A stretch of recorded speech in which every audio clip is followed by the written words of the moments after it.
Sa ilang bansa gaya ng US, Chile, Japan, Netherlands at Brazil, may mga programa para sa mga inmates o nakakulong na may kinalaman sa pag-aalaga ng pusa. Nakakatulong daw ito para ma-develop ang empathy at responsibilidad, mabawasan ang galit at maihanda ang mga inmates sa buhay pagkalaya. Wala pang ganitong programa sa Pinas, pero isa si former senator at ngayon ay party list representative Laila De Lima sa makapagpapatunay sa halaga ng mga pusa at cat companionship habang nakapiit siya sa Camp Crame sa loob ng 7 taon. Pero mahirap yatang i-adopt ang ganitong programa sa Pinas kung ang tingin ng ilang inmates sa mga pusa ay pagkain at hindi companion o alaga. Ito ang ibinulgar sa exclusive report ng digital news outlet na Bilyonaryo. Panoorin. May tao talaga na talagang pag may pagkakataon na may pusa na pwede silang makain, kakainin talaga nila.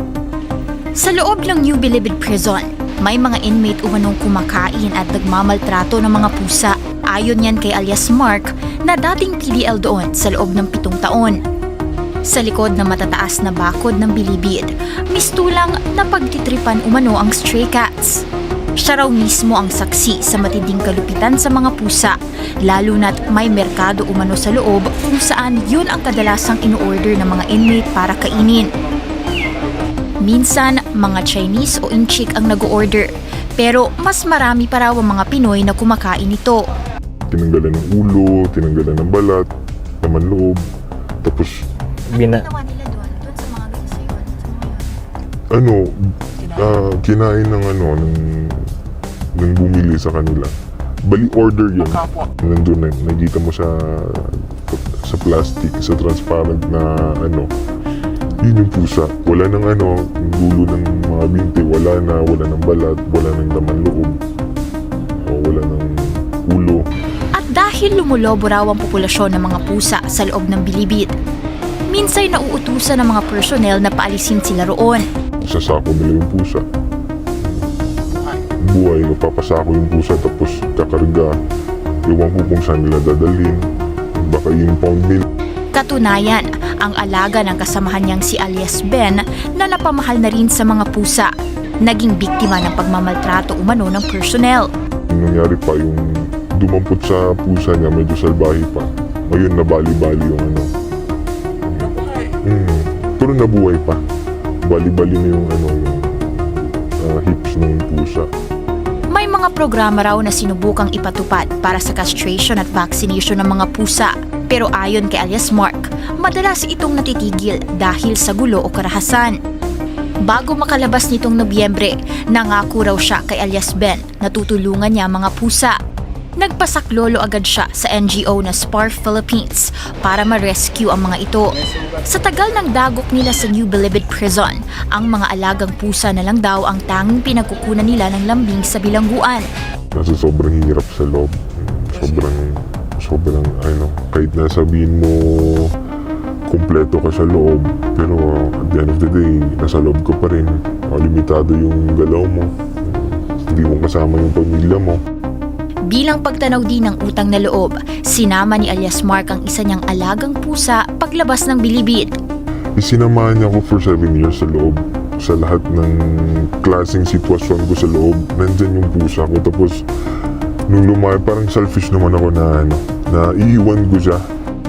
Dumulog ang aming team sa opisina ng superintendent ng New Bilibid Prison para tanungin kung totoo ba ang di umano'y inhumane treatment sa mga pusa. Sa tagal daw ng kanyang pamamalagi sa Bureau of Corrections, hindi raw nila alam ang nasabing issue. Wala po kaming nare-receive ng mga complaint. Ang nare-receive po namin na complaint, yung mga PDL namin na nakalmot po sila ng pusa, nakagat. Katunayan, hindi bababa sa 50 kaso ng cat bites and scratches ang naitala sa Bilibid noong 2025. Hindi rin daw totoo ang pagmamaltrato ng mga personnel sa mga pusa, pero sino man daw na mapatunayang sangkot o nag-tolerate dito ay papanagutin sa batas. Wala naman po mga reports na gano'n. Kasi kung may mga reports po na talagang cruelty with the animal, siyempre actionan po yan ang pamunuan ng Bucor, lalo na ng New Bilibid Prison. Kasi nga, dahil meron po tayong Welfare Act, diba? Nakikipag-ugnayan din daw ang Bucor sa mga Animal Welfare Foundation para sa kapakanan at pagkakapon ng mga pusa. Kinilala ng superintendent na source of comfort ng mga inmate ang kanilang mga alagang hayop, kaya balak na nilang magkasa ng programa tungkol sa wastong pangangalaga sa mga pusa. Kalaunay pinayagan ng BNC makausap si alias Ben na nananatili sa loob ng bilibid. At na-rescue namin ang ilan sa mga pusa niyang may sakit at mga bagong panganak, kasama ang Spar Philippines at Strays Worth Saving.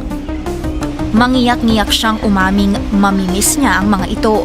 Sa totoo lang, ma'am, ako parang mahiyak ako, ma'am. Yan na lang, ma'am, ang ano ko, ma'am. Pag oras, ma'am, na maalaala ko yung pamilya ko, ma'am. Yan na lang ginawa kong paraan, ma'am, na yung pusa, ma'am. Yan na lang ako malibang, ma'am, na malis yung problema ko, ma'am. Mamimiss ko kasi yung pamilya ko, ma'am. 21 years nang nakakulong si Ben dahil sa kasong murder na ayon sa kanya ay dahil sa self-defense nang magkaroon ng pagtatalo sa isang kapitbahay. Matagal na raw siyang umaapela sa kaso pero nananatiling walang usad ito. Sana po, ma'am, na may tutulong po sa akin, ma'am. Kasi matagal na ako, ma'am. Wala pong tumutulong sa akin, ma'am. Kaya, ma'am, ang ginawa ko dito, ma'am, kahit labag sa batas ng Bucor, ma'am, na mag-aalaga ng pusa dito, ma'am. Hingi talaga ako ng pasensya, ma'am, sa mahalin namin direktor, ma'am, at saka kay Commander of the Guard, ma'am, na sana, ma'am, mapapatawad nila ako. May mga kuting pa raw siyang ni-request sa amin na maiwan para maalagaan niya raw ang mga ito. Ilan sa mga pusang na-rescue may mga sugat sa tenga, likod at tiyan na ipapasuri muna ng Spar sa vet bago bigyan ng shelter.